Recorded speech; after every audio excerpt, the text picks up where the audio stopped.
El país maya, formado de un lado por las tierras bajas que iban de Petén a Tabasco y de Belice a Yucatán, y del otro por regiones montañosas dominadas por los volcanes en erupción del sur de Guatemala, El Salvador y una franja occidental de Honduras, se extiende aproximadamente a lo largo de 1000 kilómetros de norte a sur y 600 kilómetros de este a oeste. Su centro está cubierto por una gran selva pluvial de tipo amazónico, atravesado por el Usumacinta, un caudaloso río cauce discurre a lo largo de la frontera entre México y Guatemala, y cuyas aguas se juntan con el tal río Grijalba antes de desembocar en el Golfo de México, en las costas de Tabasco. El territorio maya se subdivide en tres zonas. La zona norte abarca la mitad norte de la península de Yucatán, es decir, el estado de Yucatán y la mayor parte de los estados de Campeche y Quintana Roo. Esta zona es extensa planicie con ligeras elevaciones en la cordillera Puc, que corre paralela a la costa de Chapotón y Campeche, y donde se prolonga hacia el noreste del estado de Yucatán. En ella desaparecen los ríos y el agua superficial es sumamente escasa, carencia que aumenta a medida que se avanza hacia el norte. La ausencia de agua en la superficie es compensada en cierta medida con aguadas y cenotes, junto a los cuales se asentaron numerosas poblaciones, así como depósitos artificiales de agua llamados chuitunes. Los cenotes son mantos acuíferos naturales, subterráneos y uno de los hechos geográficos de origen hidrológico más sobresaliente de Yucatán. Por su parte, las aguadas son cenotes abiertos. La zona central se extiende desde la vertiente norte de las serranías de Chiapas, Guatemala y Honduras y tiene como centro la meseta del Petén, en Guatemala, donde las aguas se bajan de las tierras altas forman dos sistemas fluviales, el poniente el del río Usumacinta y el oriente del Motagua, al norte de la zona de Belice, Tabasco y al sur los estados mexicanos de Campeche y Quintana Roo. La zona sur incluye las tierras altas de Chiapas y Guatemala y una zona contigua de El Salvador. Las tierras altas están formadas por sierras montañosas de origen volcánico de más de 3000 metros de altura, en las que nacen los ríos de Usumacinta y Montagua, y se encuentran los lagos Atitlán y Amatitlán. Esta cultura empezó a formarse alrededor del 1800 a.C., cuando tribus nómadas se establecieron en lo que es Honduras Occidental, Guatemala, la península de Yucatán entera e inmensas áreas de Chiapas. Después se establecieron en áreas que empezaron a cultivar el maíz. Los aspectos culturales de las diferentes tribus mayas eran similares, aunque también presentaban características locales peculiares como los rasgos físicos y hablaban idiomas distintos, aunque pertenecían a un mismo tronco lingüístico.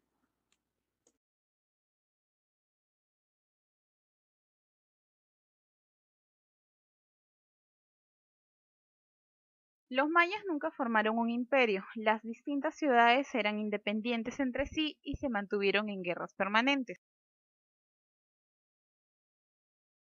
La misma lengua y similares rasgos culturales nunca llegaron a la unidad política.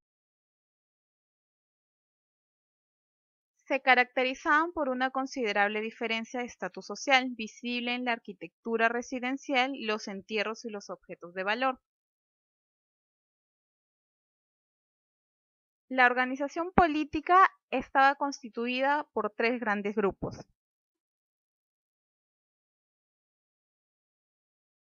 El estrato alto, constituido por los sacerdotes, militares y gobernantes, era la clase más privilegiada, tenían como función curar a los enfermos y se les atribuía el poder de los dioses.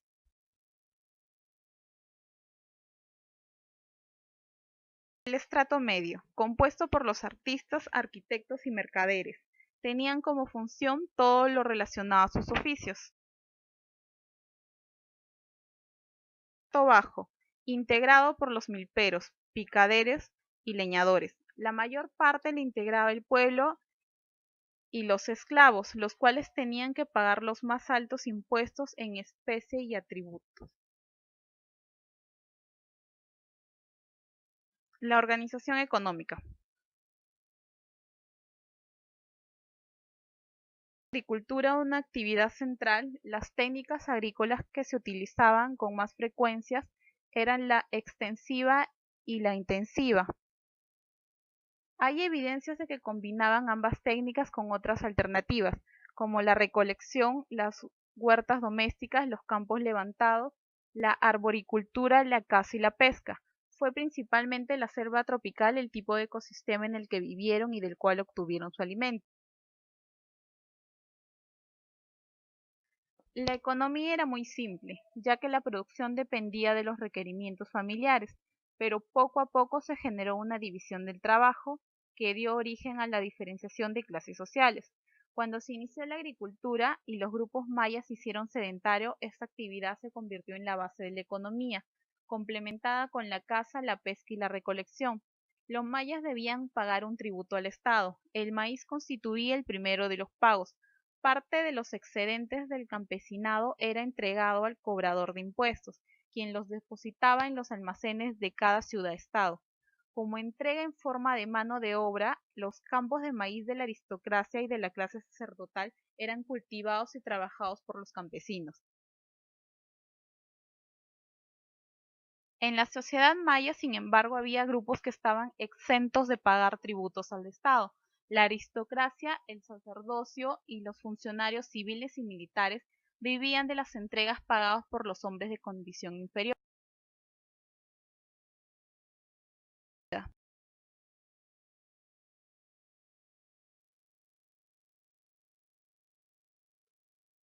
No existían monedas, la mayoría de los intercambios se realizaban a través de trueques, aunque en ocasiones se utilizó el cacao como tal.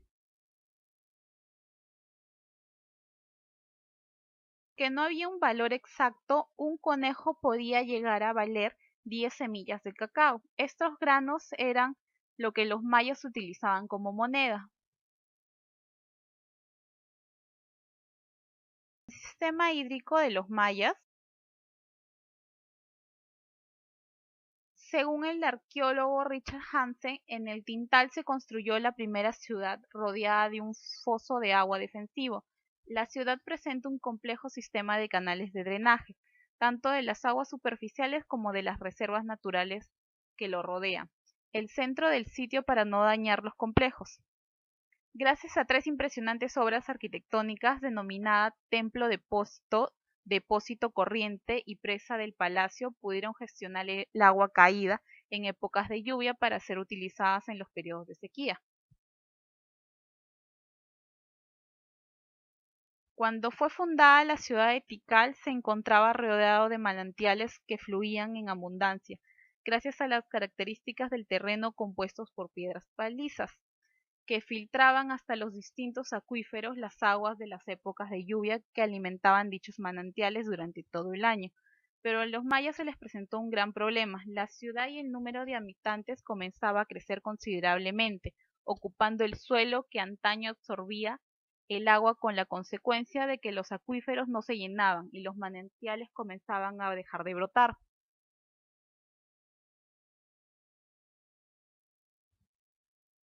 Así que los mayas idearon una red de canalización avanzada capaz de recoger el agua de lluvia en tanques y presas para luego ser racionalizadas en épocas de sequía.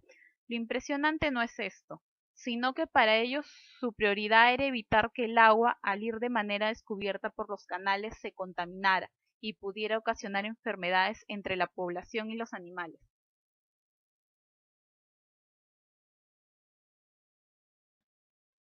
Manejo de excretas de la cultura maya. Cuando los mayas llegaron al valle, a poco andar, las necesidades de espacio obligaron a los aztecas a quitarle terreno al lago. Fueron rellenando los bordes de su isla con barros y residuos del fondo del lago, aprisionados en moldes rectangulares de tierra, o chinampas. Estas chinampas tenían 200 metros de largo, pero no más de 10 metros de ancho. Las chinampas, llamados así a los cultivadores de la tierra, cultivaban sus chinampas desplazándose entre ellas en canoas planas. Los jardines flotantes de Chocochimilco son reminiscencias de los orígenes de la capital azteca. El secreto de su fertilidad estaba en el complicado sistema del composting, sostenido por el barro del fondo del lago. Los chinamperos recorrían cada día el lago en sus canoas, llenando sacos con el fango extraído del fondo del lago, que luego esparcían en sus tierras. Las heces humanas eran parte de la mezcla, de modo que las chinampas crecían mientras los mayas hacían sus necesidades. La mayor parte de los desagües iban directamente al fondo del lago, pero algunos eran distribuidos directamente al suelo, cubriéndolos posteriormente con el lodo. En la medida que se iban extendiendo las chinampas, florecía la ciudad azteca. Las islas artificiales producían suficiente alimento para los 300.000 habitantes y el formidable ejército. Eventualmente, el imperio azteca se extendió hasta los últimos rincones, cubriendo todo lo que hoy día se conoce como México. Sin embargo, solo duró menos de un siglo. Cortés y sus conquistadores llegaron a México en 1519 y en 1521 conquistaron fácilmente la ciudad Tenochtitlan y arrasaron con la ciudad. Hoy se piensa que la conquista fue tan fácil debido a la extensión de las numerosas enfermedades infecciosas que portaban los españoles, para los cuales los indígenas no tenían inmunidad. La conquista de América y las infecciones. Los españoles no perdieron tiempo importando el estilo europeo para construir la Ciudad de México sobre las ruinas de la capital azteca. Comenzaron a drenar el lago para controlar la inundación y así crear más tierras para construcciones. El drenaje continuó por siglos, desapareciendo miles de hectáreas de chinampas.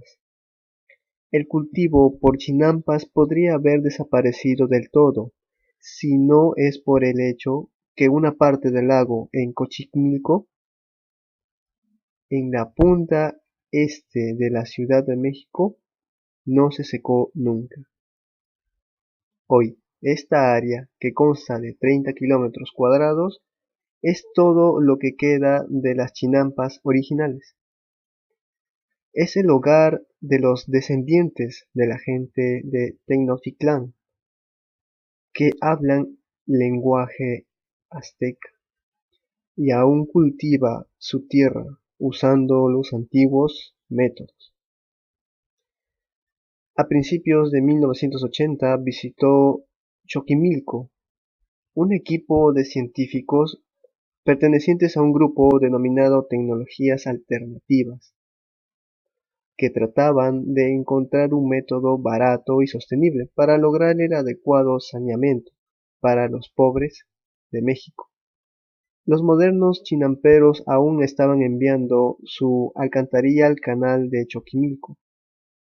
Sin embargo, este no apestaba y aparentemente no había problemas con los patógenos asociados con las heces humanas. Un estudiante que había estado esterilizando los instrumentos encontró un microbio que resistía la esterilización, sobreviviendo a temperaturas de 220 grados Celsius.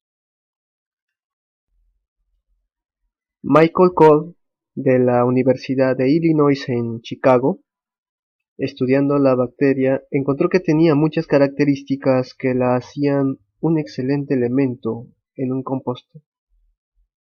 Unía nitrógeno, el más valioso nutriente en la utilización de heces humanas. Neutralizaba patógenos peligrosos en las alcantarillas, aun cuando no se sabía cómo, y aceleraba la descomposición de las materias orgánicas.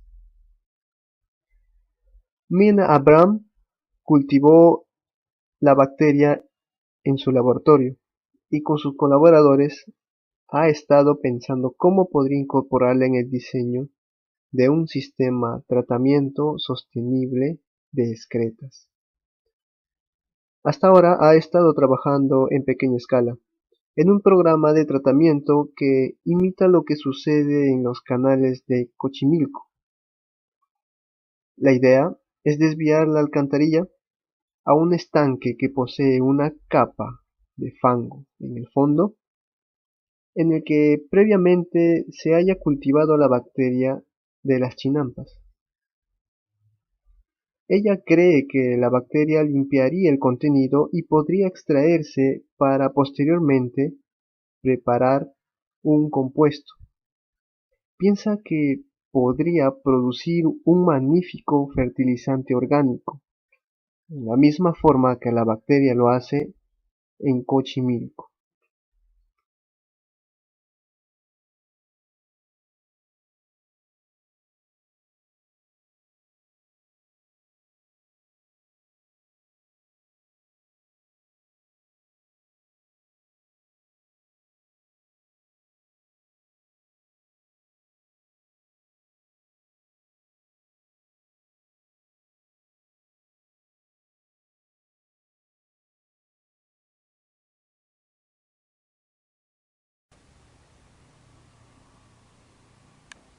Medicina en la cultura maya. Los mayas vivían de armonía con la naturaleza, lo que les permitió conocer las propiedades curativas de las plantas y animales, elaborar numerosos medicamentos y aplicar tratamientos de diversos males. Las enfermedades y los males provenían, según las creencias mayas, de los malos vientos, de los hechizos y brujerías, de la conjugación de los astros o por enfado de alguno de los dioses. El proceso de curación constituía todo en un ritual que podía incluir infusiones, cataplasmas, sangrías, oraciones, ofrendas, baños purificatorios de vapor a base de hierbas, sacrificio, incluso el uso de psicotrópicos. En la etnología humana destacaban la producida por el efecto de la magia, que era practicada por hechiceros o chamanes, cuya acción recaía sobre quien había ofendido directamente o al que transcurría otra persona para que lanzara una enfermedad sobre alguien. El curandero Amen era un profeta y divino que curaba los males espirituales de sus pacientes por medio de la inspiración divina que recibía de sus prolongados estados de trance con los espíritus y dioses a los que invocaba. Hubieron otros hechiceros, los curanderos Sakyedes y hechicero Pulyako,